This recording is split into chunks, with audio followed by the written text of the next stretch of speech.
Lucas 24, versículo 13.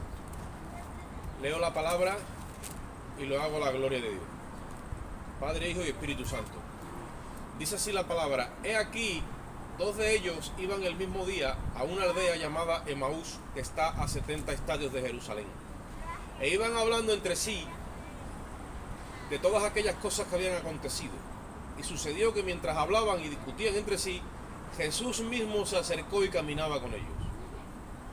Mas los ojos de ellos estaban, ¿cómo dice ahí?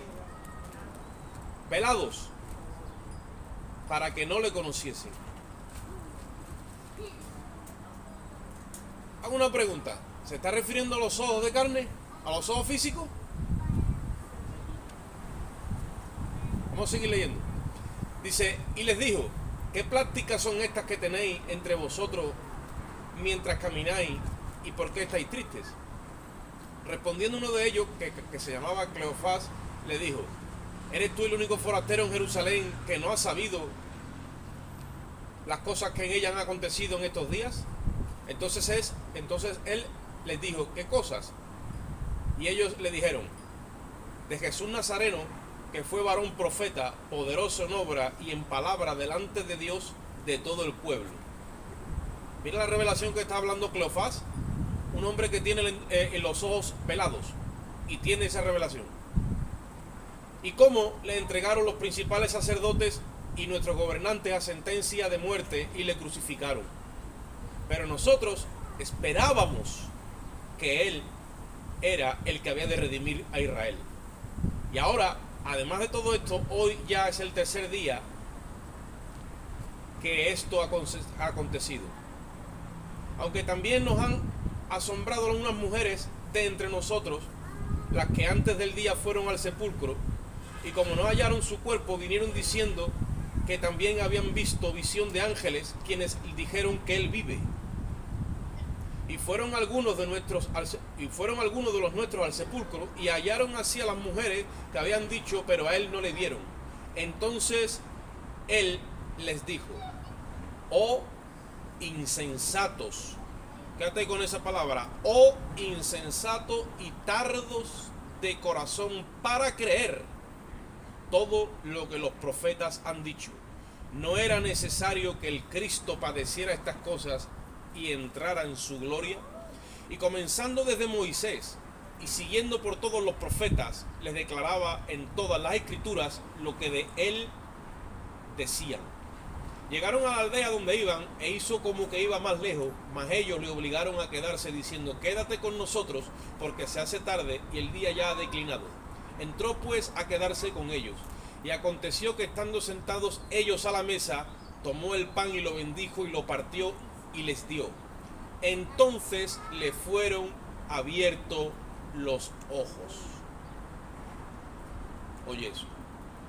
Entonces le fueron abiertos los ojos. Mas él desapareció de su vista. Y se decían el uno al otro: ¿no ardía nuestro corazón en nosotros mientras nos hablaba en el camino y cuando nos abría las escrituras?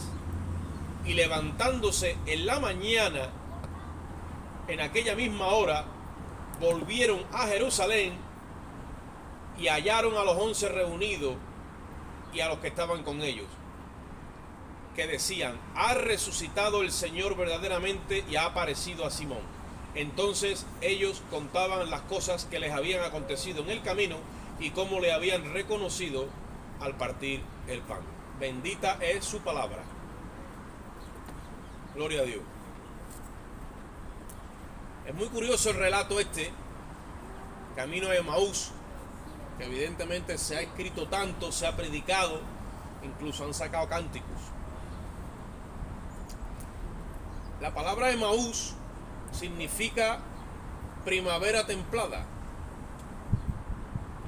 Y yo, cuando estuve estudiando esto y meditando, me acordé de esa expresión que el Señor le hace a la iglesia de la Odisea y le dice: tú no eres ni frío ni caliente,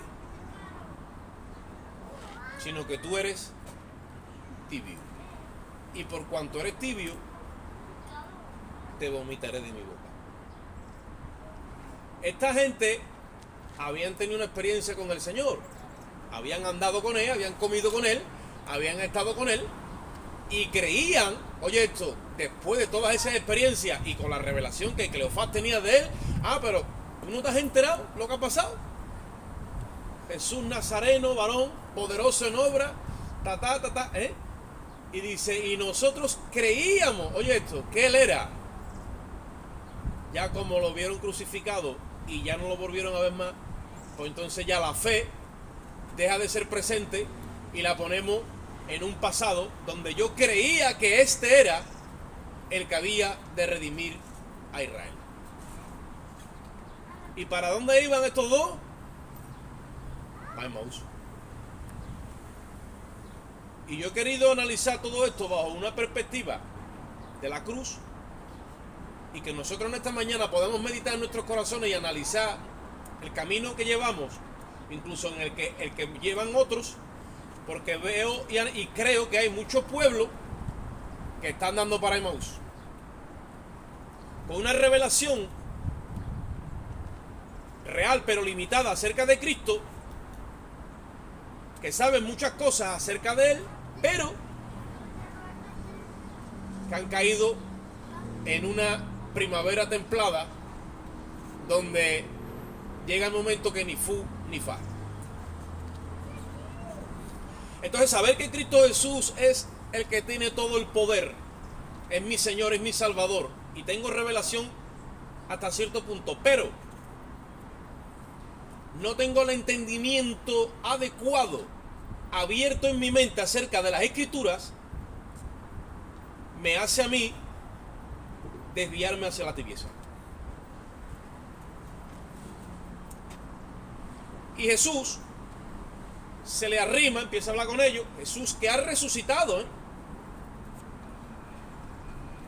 que ya no resucitó con la misma apariencia que tuvo evidentemente cuando estuvo con ellos, y iba como el rabino de Nazaret, sino que resucitó con la imagen del nuevo hombre creado según Dios. Acordaros que siempre estamos con la misma historia.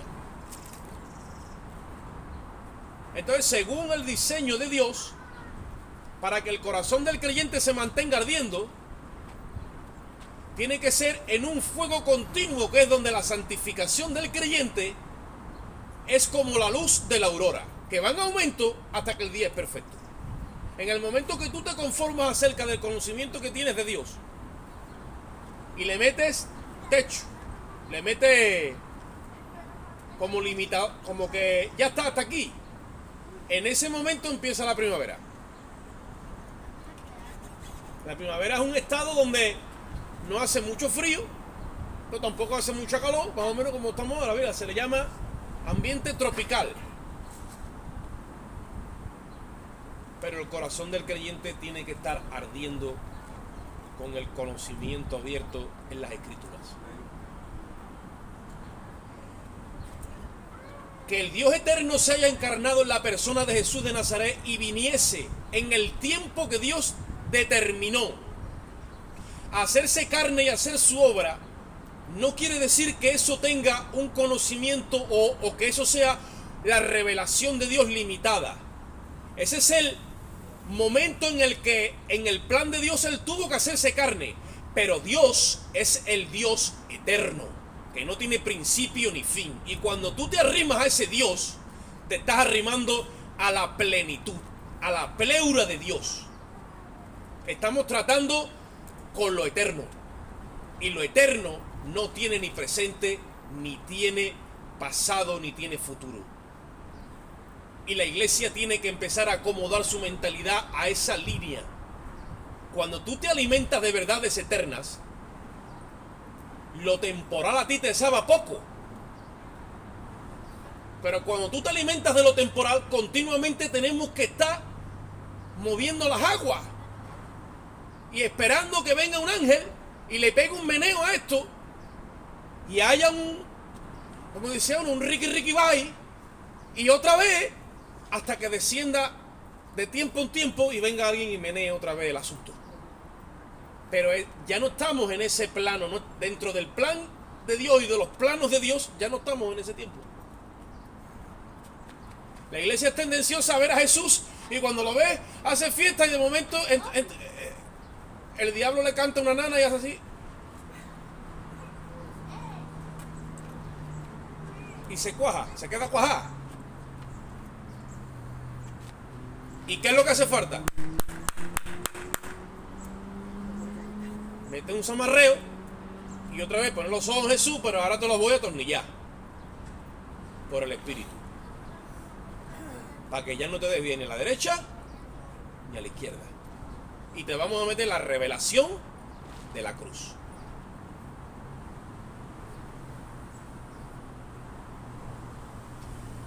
El fuego del Espíritu es un fuego que va en aumento y es el que te mantiene en una santificación correcta, donde el entendimiento es iluminado para entender las Escrituras y entonces tus ojos se cierran, pero te los abre el Espíritu. Por eso yo tenía los ojos cegados y cuando Jesús empieza a citar en las Escrituras, el corazón empieza a arder. Oye esto, porque empieza el aceite otra vez a fluir hasta que ¡plá! Se te abren los ojos del entendimiento otra vez. Y con el entendimiento iluminado es muy difícil que tú te desvíes para Emaús. Ahora, cuando el entendimiento pierde luz, que el entendimiento iluminado es estar continuamente entendiendo el sacrificio, o sea, que la antorcha es la cruz, que muchos creen que ya está apagada, pero la antorcha no ha dejado de arder desde que Cristo la incendió en el Calvario. O sea, que todas estas movidas de estas denominaciones de la torre de vigía, la antorcha de yo no sé qué, los testigos de no sé cuánto, y al final tienen menos luces que la velada de mi barrio, cuando empezó. Ahora el que tiene la revelación de la cruz, oye esto, está continuamente iluminado con la verdad presente. Sí, porque como no tengamos la verdad presente iluminada, olvídate que nos encantan los pasajes bíblicos, nos vamos y nos metemos con Elías allí en el monte de Carmelo, o si no nos toca irnos y nos metemos con los reyes de Judá y para arriba y para abajo. Son verdades históricas separadas unas de otras, pero que a la hora de la verdad, cuando tú te alimentas de eso, llega un momento que tú dices, pero esto es como las pizzas estas esto sabe a cartón. Yo necesito ya que me metan puchero, como dicen por ahí, por su camino, con todo su avío. Y llega el momento que nosotros tenemos que definirnos, ¿no? El crecimiento en el conocimiento de Dios, como dice el apóstol Pedro, él dice, ¿qué dice? Crecer. ¿No dice eso? En la gracia y en el conocimiento de Dios. Y dice crecer, ¿acaba dónde es? O sea, es un imperativo, es un mandato. No te vayas a pensar en esa mente niña que muchas veces te arropa, que Dios se conforma con que tú te quedes jugando a las Barbie. ¿Tú me estás entendiendo? Dios ha sembrado en ti y Él espera que tú des fruto. Y cuando des fruto, ¿sabe lo que va a hacer? Va a decir, gloria a Dios, que ha dado fruto, ¿no? Te va a podar para que dé más fruto. Y tú dices, me está doliendo porque te está podando. Porque cuando la semilla cae en tierra buena, el fruto es a 30, a 60 y a 100 por uno.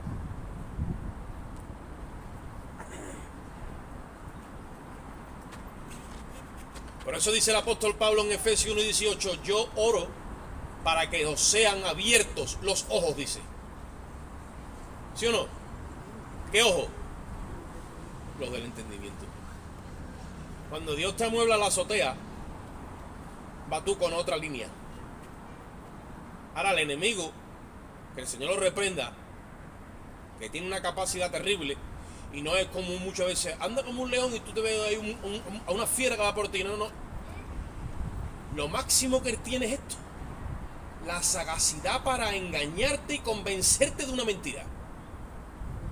Y como te la cuele, entonces olvídate que te vende y te amuebla la azotea con medio Ikea. Oye esto, que son muebles de cartón, y te la ha vendido como pino provenzal del auténtico. Alabado sea el Señor. Y tiene tú un salidero de agua, y se te muevan los muebles y tiene que tirar la casa entera. Porque eso es DM. No dicen por ahí. Cartón prensado. Gloria al Señor. Entonces, el conocimiento sin revelación, oye, esto son verdades históricas. Pero el conocimiento con revelación e iluminación de la cruz son verdades presentes.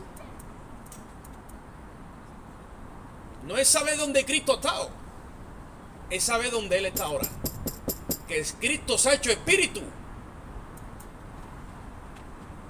Que el primer Adán fue hecho alma viviente, dice 1 Corintios 15:45, pero que el postrer Adán ha sido hecho espíritu vivificante. Y ya no se expresa por fuera, ni a través de un templo, ni a través de ceremonias, ni a través de rituales, ni ordenanzas, sino que se expresa y se proyecta desde adentro del corazón del creyente. Y los planos han cambiado de medida. Y claro, nos está costando cogerle las medidas a esto, pues claro que sí. Pero no vamos a dejar de intentarlo, porque lo fácil es irnos otra vez a la sombra. Y ponemos un local, ponemos un santo pastor con su santa corbata, te pide los diezmos, tú llegas allí, le das los diezmos, eres feliz como una perdiz, y nos creemos que está todo bien y estamos regresando a la sombra, cuando nos tenemos que arrimar a la luz. Dice el escritor a los hebreos, nosotros no somos de los que retrocedemos para perdición del alma, no, nosotros perseveramos en esto. No vayamos a creer que esto que nos pasa a nosotros es solamente a nosotros. Los primeros judíos, los primeros hebreos, les costó cogerle las medidas a esto. ¿Y saben lo que pasó? Empezaron a volver a la sinagoga. Estudia hebreo. Empezaron a ofrecer otra vez sangre de animales. Por eso le dice el escritor a los hebreos, si tenéis por inmunda la sangre del pacto y empezáis otra vez a los animalitos, ya no hay más sacrificio por los pecados. Esto no es para atrás. Es para adelante. Ustedes que habéis sufrido, que os han expropiado y lo hicisteis con gozo, y todas las persecuciones que te han venido, para que te acomodes ahora, que queda un cuarto de hora para que lleguemos. No, ahora es que apretar los dientes. Ahora es que Dios te tiene que abrir el entendimiento con las escrituras, para que conozcas al Cristo eterno, como dice el Evangelio de Juan, hablando de Juan el Bautista, este que ha de venir, cuando ustedes lo veáis, él era primero, él era antes que yo.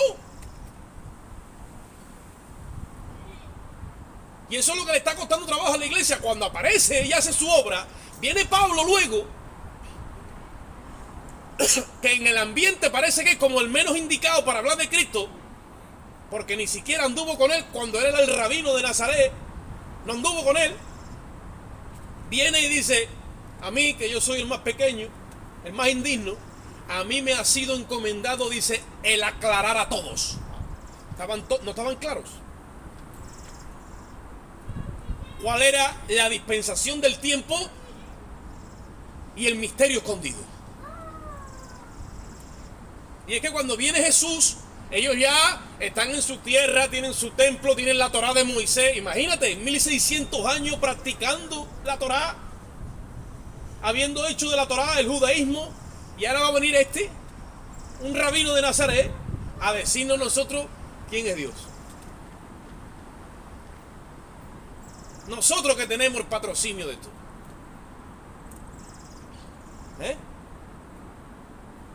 Y llega el apóstol Pablo, lo mismo que Jesús, y dice, la piedra que desecharon los edificadores,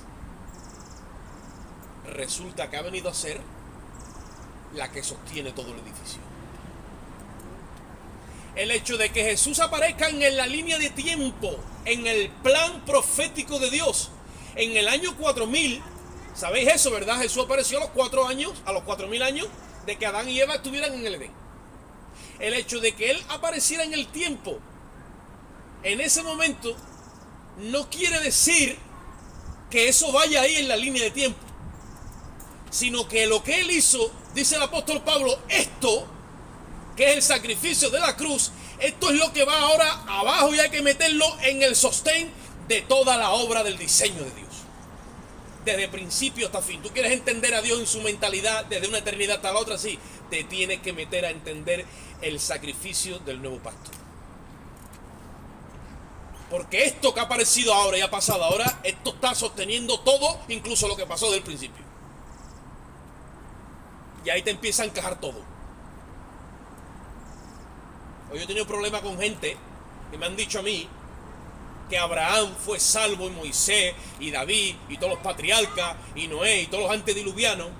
Y yo le digo, pues ninguno pudo entrar y todos tuvieron que esperar a Cristo.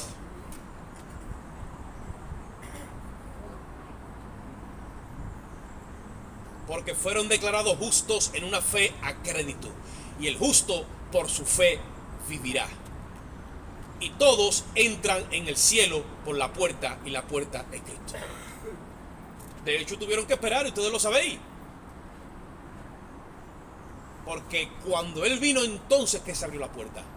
Entonces que judicialmente Dios paraliza todo el proceso jurídico que tiene contra la humanidad, y empieza el tiempo de la reforma, donde todas las cosas, las que están arriba en los cielos y abajo en la tierra, son reconciliadas con Dios. Gracias al sacrificio de Cristo. Eso no lo pudo hacer ni Abraham, ni Moisés, ni Noé, ni nadie. Solo Cristo.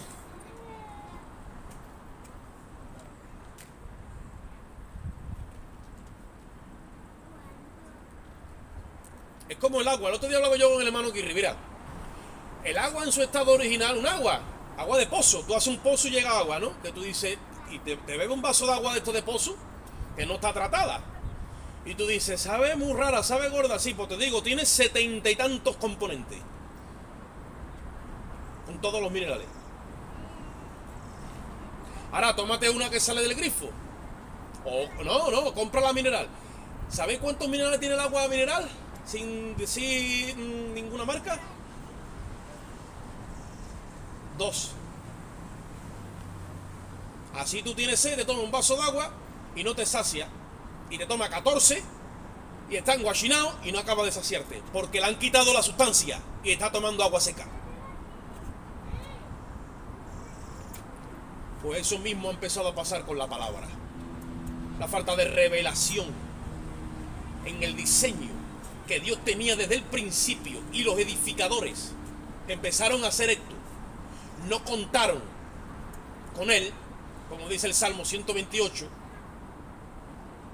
que si Jehová no edifica, en vano trabajan los edificadores. No han puesto abajo la pieza, han edificado en vano. Y hemos empezado a sacarle nutrientes a la sustancia y nos hemos conformado con el paquete. Es como que preferimos la sombra de algo antes que la sustancia misma de las cosas. Imagínate, aquí a nadie se le ocurre abrazarse, bueno, los que somos esposos, ¿vale?, a la sombra de la esposa, teniendo la sustancia allí mismo.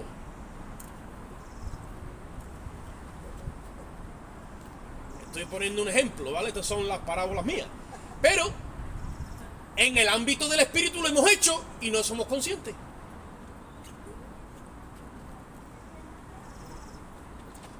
Y como no somos conscientes, llega un momento que estamos como los de Emaús, sin fe, medio depresivo. Y ya no arde la escritura. Y tiene que venir el Espíritu de Dios a meterle viento para que no se venga abajo el fuego del Espíritu.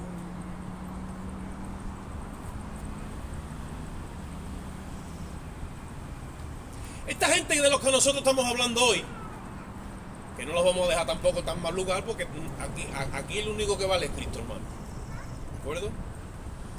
Los de Emaús, que Dios los tenga en su bendita gracia, en su bendita gloria.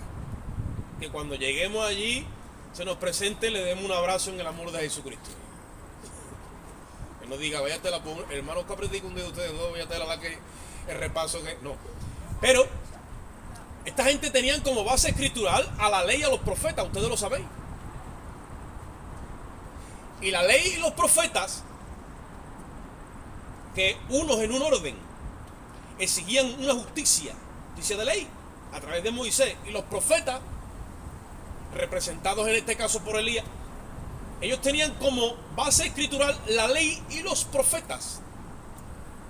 Que la ley y los profetas, dijo Cristo, que eran ¿hasta dónde? Hasta Juan. ¿Por qué la ley y los profetas eran hasta Juan? Eso es un trazado bíblico, por eso dice el Señor, dice Timoteo, procura presentarte a Dios aprobado, como obrero que usa bien, que dice en el original que traza bien la palabra de verdad. Si yo no la trazo bien, entonces hago una interpretación.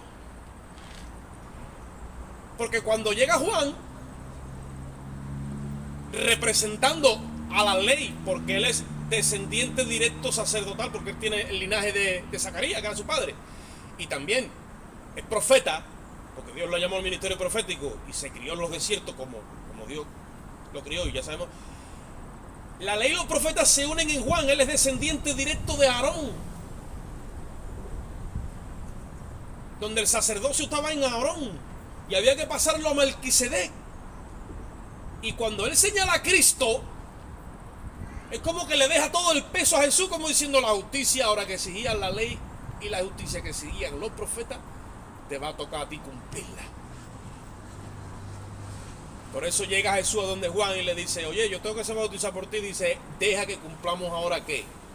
Toda justicia. Yo soy el que va a cargar jurídicamente con todo el peso que demanda la ley y los profetas. Y en el capítulo 17 de Mateo, Jesús se lleva a los tres que más o menos tuvo de cerquita, como siempre, ustedes saben, Pedro, Juan y Jacobo, y los sube al monte y se le transfigura delante de ellos. ¿Y qué sucede? Esto no es interpretación mía, eso está escrito, ¿no? Dice que se aparece ¿quién? Moisés y Elías. En el Santo Monte, dice después Pedro en su epístola. ¿Y qué dice allí? ¿Qué pasó allí? Se transfiguró. Y dice que se oye una voz de arriba. Alabado sea el Señor. Está hablando con Moisés, Jesús. Está hablando con Elías, ellos allí. Y dice que aparece una voz y dice: este es mi hijo amado. ¿Y qué dice después? A este es el que tiene que escuchar. ¿Por qué hace Dios esa movida? Porque ellos estaban atornillados a Moisés. Ellos estaban anclados a los profetas. Y no entendían que la justicia de estos dos ministerios se iba a cumplir en Cristo. Cuando aparece Cristo, hace todo su ministerio terrenal y culmina de una forma triunfante. Dice que triunfó sobre todas aquellas potestades en la cruz y los exhibió públicamente. Cuando Jesús hace eso y la obra es completada, se abre el testamento y toda la demanda de Dios es elevada a una nueva dimensión, una justicia superior. Ahí entonces a él oír. Que es donde la iglesia patina y empieza a perderle las medidas de aprender a escuchar la voz del Espíritu, porque Cristo se ha hecho Espíritu vivificante. Dios ilumina y revela todo propósito eterno y lo expresa y lo plasma como un proyector a través de su Espíritu en su iglesia. O sea, en otras palabras, se supone que tú, como creyente gentil venido a Cristo sin ser un judío criado por las escrituras ni nada de eso, se supone y se sobreentiende que tú y yo tenemos que tener un dominio de la escritura si hemos ido creciendo paulatinamente en el conocimiento de Dios y de su gracia. Ese crecimiento nos ha tenido a nosotros que llevar, cuando vinimos a la cruz, a ser capaces de explicar y dar a conocer el plan de Dios para la humanidad y para las naciones. Pero no se ha dado eso. Esto se ha quedado, este conocimiento se ha quedado encriptado, tristemente, y se ha metido el engaño. Y de la misma forma que se creó el judaísmo, de gente que creía que sabía que cómo se tenía que edificar. De la misma forma se ha creado el cristianismo. Y no hemos andado en un estilo de vida. Porque a mí no me gusta mucho la palabra cristianismo porque tú no la encuentras como tal. Me gusta más estar en Cristo. Porque es lo que dice el apóstol Pablo. En Cristo Jesús donde yo estoy. Tú y yo estamos en Cristo. Sentado en lugares celestiales juntamente con Él, dice la palabra. Porque es en Cristo. No, hermano, en Cristo. Te deja de llevar y cuando acaban en Emaús dice, no, no es en Cristo. Es en la iglesia tal. Como dice el hermano. O la iglesia cual. O la iglesia de Menganito. O fulanito. Eso ya no es en Cristo. Por eso ya entra la interpretación personal, los cuestionamientos, los razonamientos, las diferencias doctrinales, y tú te ves, entre comillas, a Cristo dividido, roto, partido. Y Cristo es uno.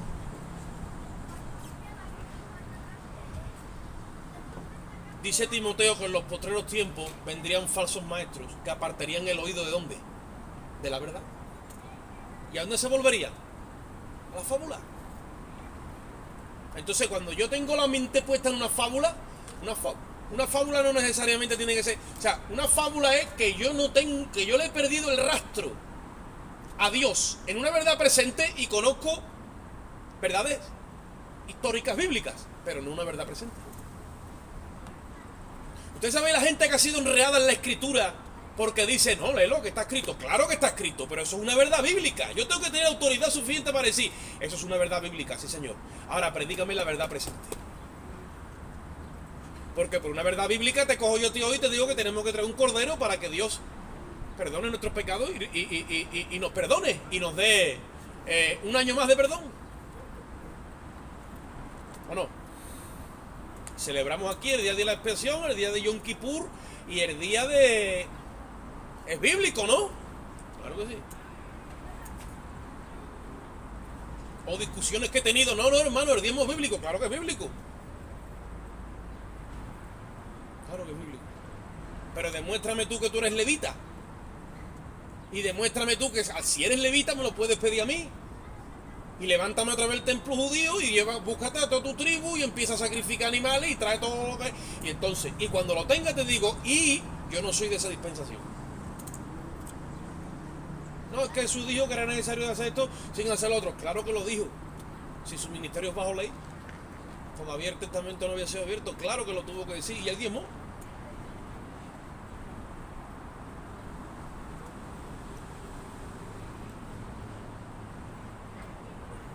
Que de la misma forma que Leví pagó el diezmo en Abraham,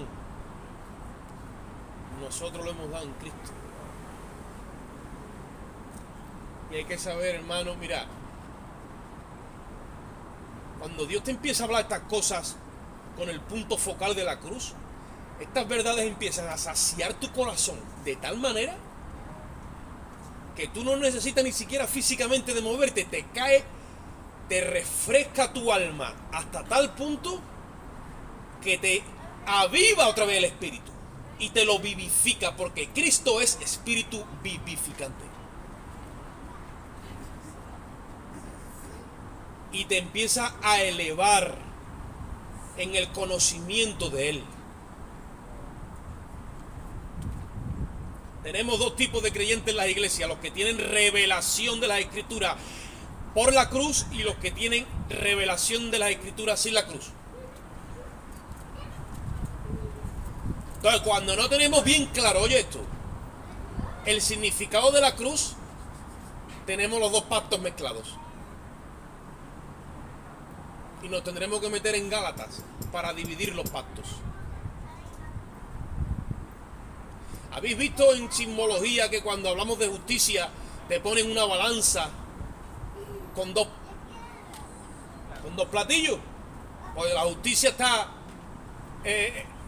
enfocada en eso, en equilibrar el agravio.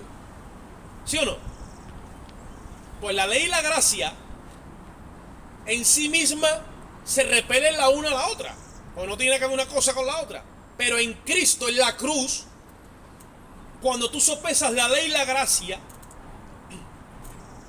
te van a llevar al mismo punto focal, que es lo que Dios le ha intentado enseñar al pueblo de Israel, a la iglesia desde el principio.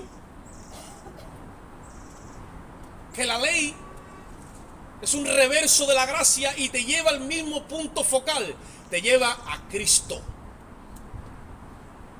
Y donde se equilibra la ley y la gracia es en el saber el significado de la cruz, que es la que expresa la justicia del nuevo pacto.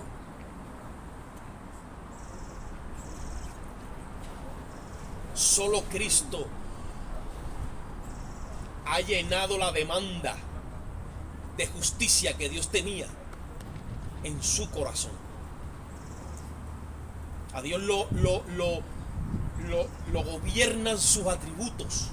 Dios no puede dejarse de llevar por tanto amor que tenga por un ser humano a perdonarle sus pecados porque sí.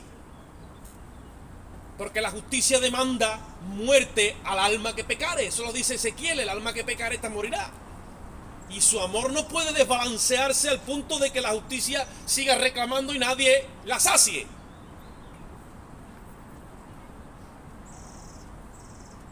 Mas sin embargo, el deseo que la justicia tiene de castigo, tampoco Dios lo ha vertido sobre la humanidad y ha puesto a su Hijo.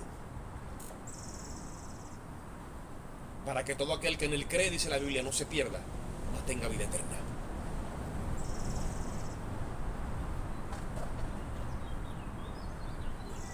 Entonces ahora, ¿qué está pasando y qué va a pasar? Estamos en una radiografía a color de lo mismo que pasó en los tiempos bíblicos cuando Israel esperaba al Mesías. Vino y muy pocos le reconocieron. Pero ahora la que se ha torcido es la iglesia, no Israel.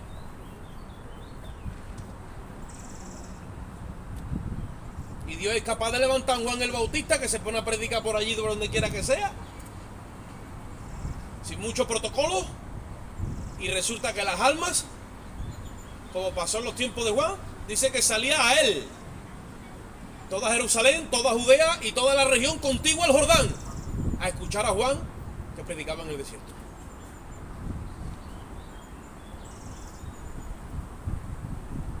Y Dios va a empezar a levantar nuevamente a gente, oye esto, a hombres sin nombre, que tienen conocimiento de las Escrituras y que son capaces de arrimarse a hermanos en la fe que van para Emaús y empezar a abrirle el entendimiento con el conocimiento de las Escrituras para que sus corazones vuelvan a arder con la verdad de la cruz. Tenemos pueblo que se está desviando y es necesario en esta hora que toda la obra sea retranqueada a la cruz. Y hemos sido doctrinados por maestros que apartaron el oído de la verdad y lo volvieron a la fábula, y conforme a sus pasiones nos han enseñado un evangelio leudado que no está conforme a la verdad que está en Jesús. Habéis leído en Efesios cuando dice el apóstol: si por él habéis sido enseñados, dice. ¿Por quién? Dice, por Jesús. El Espíritu te enseña la verdad que está en Jesús, no en el hombre, ni en la denominación, ni en Jesús. Y cuando te la enseña, ¿sabes lo que hace? Te revela al nuevo hombre creado según Dios en la justicia y santidad de la verdad. Punto. Ahí no hay ni sentimientos, ni emociones, ni nada. Ahí es verdad pura. Por eso que muchos no se pueden arrimar a la verdad, porque su corazón está lleno de intereses carnales, pasionales y mundanos. Y se arriman a la verdad, y la espada de la verdad te hace así y te deja desnudo y te revela que hay tibieza en ti. ¿Qué le dijeron al ángel de la iglesia de la Odisea? ¿Tú te crees que eres rico? Que está todo bien, pero te voy a traer un diagnóstico de cómo tú estás. Tú eres un ciego, estás desnudo y eres un pobre desventurado. Ahora te voy a dar el tratamiento, a ver si lo soportas. Compra de mí, le dijeron, oro refinado en fuego. ese oro refinado en fuego, como el que vio Zacarías en aquel artilugio de los 2 olivos y el depósito, símbolo de la cruz y de los 2 testigos y todo ese conocimiento, hermano, es el que hace que la iglesia tenga revelación exacta del plan de Dios. Cuando una persona tiene ese conocimiento almacenado en su espíritu,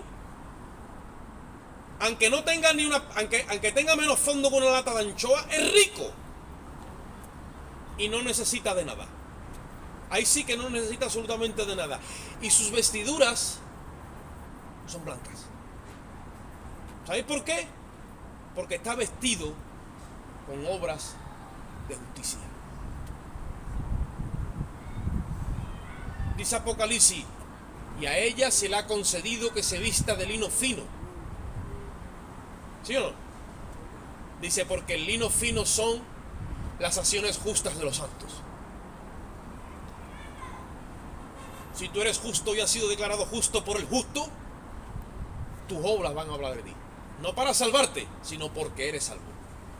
Y la salvación es un trámite inicial con el que tú entras a gobernar juntamente con Cristo.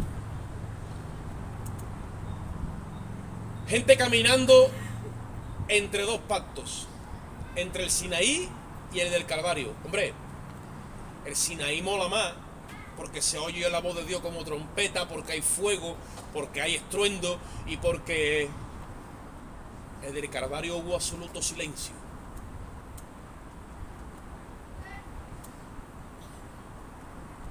Y un hombre allí diciendo, Padre, ¿por qué me has abandonado? Y antes dijo, Elí, Elí. Y 2 que habían por allí, dice, a Elías llama este. Y no estaba llamando a Elías, lo que pasa es que muchos pueblos judíos no entendían el arameo y la mayoría conocían el griego. Lama Sabatani, no conocían el hebreo original, fíjate tú. Y estaba hablando con su padre, sin entender nada de lo que estaba pasando. Entonces la gente le mola más el Sinaí.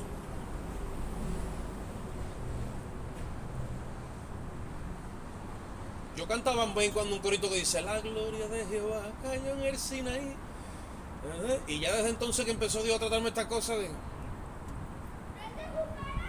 Porque la gloria que está en nosotros, que es más inminente, que es la revelación del nuevo pacto, esa gloria está empezando a salir del corazón de los creyentes que tienen la revelación de la cruz y está saliendo a través de sus vidas.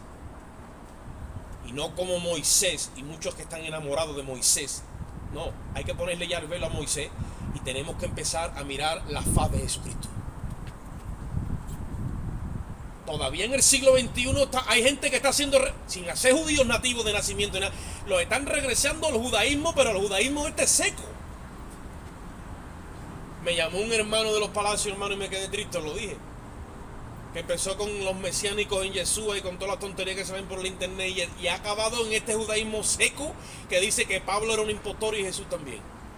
Y yo tengo un dolor en mi corazón que todos los días oro por él, Dios mío, no, que este hombre no. Dice la Biblia que si nosotros le fallamos y le somos infieles, él permanece fiel. Dice, pero si nosotros le negaremos.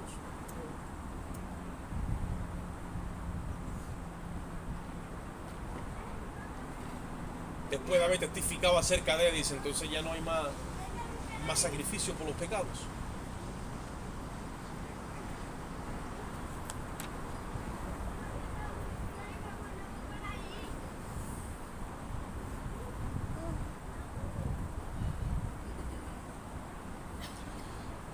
Ya lo vamos a dejar aquí, pero yo tengo un sentir en mi corazón y exhorto a los hermanos. Tenemos que empezar a regresar a ese perfil de iglesia. A la iglesia que tiene revelación de la cruz y que vive en la sustancia.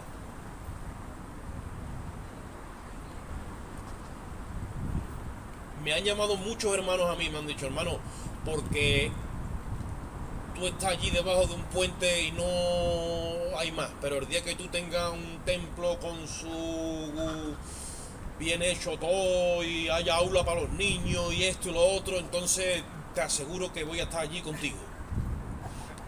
Y yo digo, hermano, espérate sentado porque de pie te va a cansar. Tenemos que empezar a reconocer esa iglesia que es obediente al Espíritu y no al hombre. Una iglesia que no anda ni en la ceremonia, ni en la ordenanza externa del rito, ni de la organización. Que tiene corazón de misericordia, que mira la necesidad en el perdido, que se mueve en la necesidad y la compasión del Espíritu.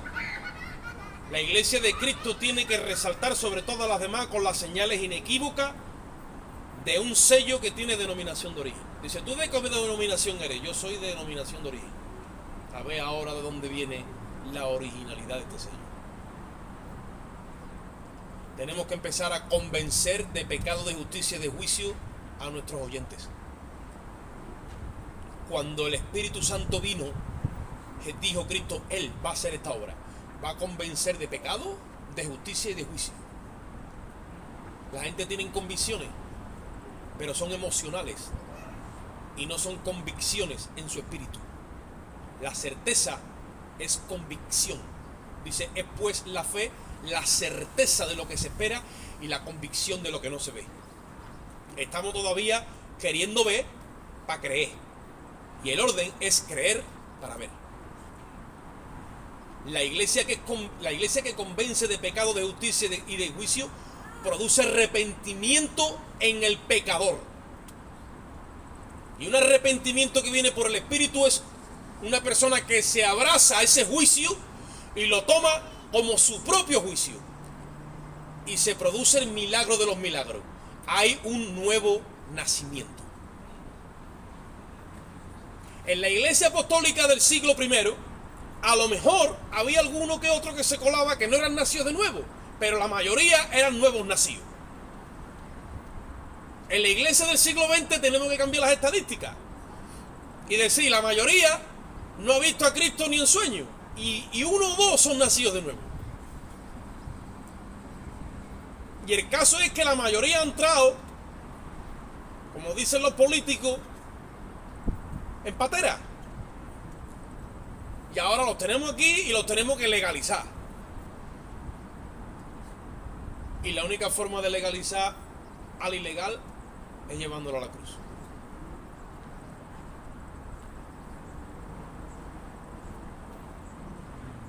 Esa señal es inequívoca cuando el bautismo del Espíritu Santo, cuando Dios derramó del Espíritu Santo, hizo diversos milagros y repartimientos, y había esa evidencia inicial de hablar en nuevas lenguas. Ni de eso quieren saber ya los liderazgos en las iglesias.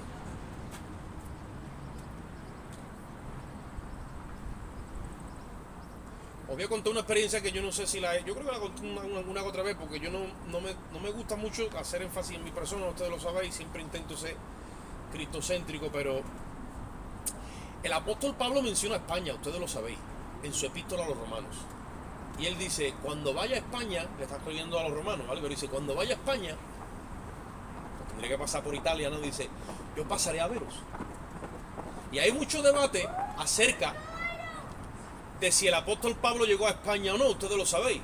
Unos dicen que sí, otros dicen que no. Yo honestamente no me he dado la tarea de averiguar mucho. Si vino o no vino, no lo sé. Lo que sí sé es que en el corazón de Dios estaba a llegar a España. Porque Pablo estaba lleno del Espíritu. En 2013 yo tuve una situación personal mía de mi... Vamos, tiene que ver con el ministerio, pero me retiré un tiempo. Y cuando yo me volvía, tuve 7 días en Algeciras, volvía para acá, dije, voy a visitar a un pastor amigo mío que tiene la iglesia aquí ahora y lo voy a saludar y ya me voy para Sevilla. Y estuve allí y entonces él me dio parte en el altar para saludar a la iglesia. La saludé y me senté. Y luego el hermano predicó el mensaje. Cuando acabó el mensaje, un morenito que había allí se me acerca y me dice, tú eres hermano Oscar, ¿verdad? Digo, sí señor, un servidor. Dice, mira, yo he estado como 5 o 6 años en España, porque hace 5 o 6 años en Brasil empezaron los profetas a decir, viene un avivamiento para España, viene un avivamiento para España. Y yo dije, yo esto no me lo pierdo, yo me vine para España. Dice, y he estado aquí 7 años, hermano, trabajando, iglesia, para arriba, para abajo, para esto, lo otro, y dice, yo no he visto aquí,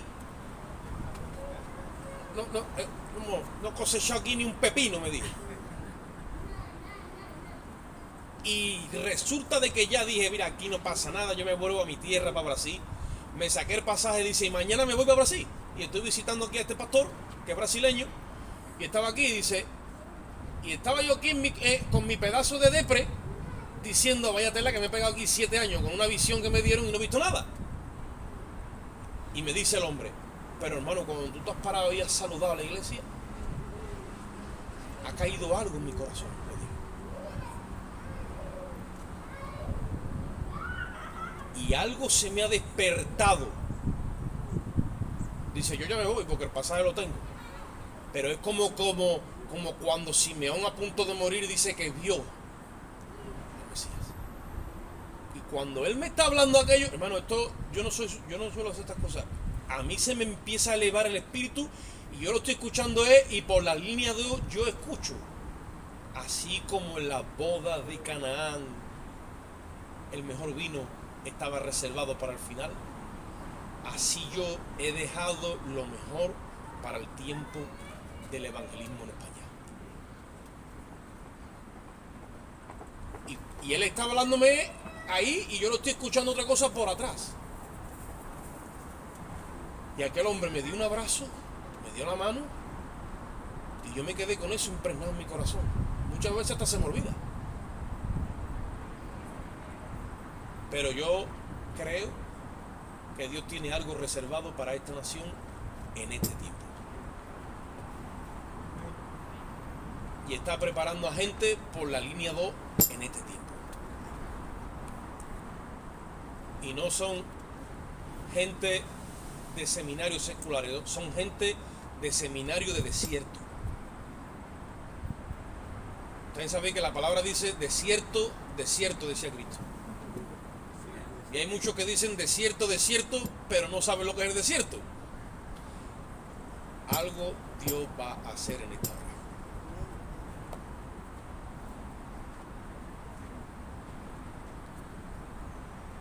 Y la gente va a Emaús y no sabe que Cristo ha resucitado con más poder que nunca. Amén. Vamos a cerrar nuestros ojos, vamos a inclinar nuestras cabezas, vamos a una oración. Padre, te damos gracias en esta bendita hora, Señor, donde alabamos y exaltamos tu santo lindo nombre, como siempre, Rey. Yo te pido que tú esta palabra y este conocimiento que viene vivo por tu Espíritu, tú lo plasmes en nuestros corazones, porque tú eres el Maestro Divino. Tú eres el alfa y la omega. Tú eres la sustancia que se está derramando en esta hora en el seno del corazón de tu iglesia. La plenitud de aquel que todo lo llena en todo. Padre Santo, Dios eterno, Dios de toda bondad y de misericordia. No digas tu última palabra hasta que la iglesia dé tu reflejo completo en esta tierra, Padre, en el nombre de Jesús. Usa a los aquí presentes y a todos aquellos que tú estás preparando en lugares desiertos, Dios mío, antes de que se toque la trompeta, Dios mío. Y yo te ruego de una forma especial, Dios mío, que a los que estamos aquí, en esta parte del sur de España, nos uses con poder y virtud. Bendice a tu pueblo en esta hora, Señor. Yo te doy la gloria y la honra, Señor.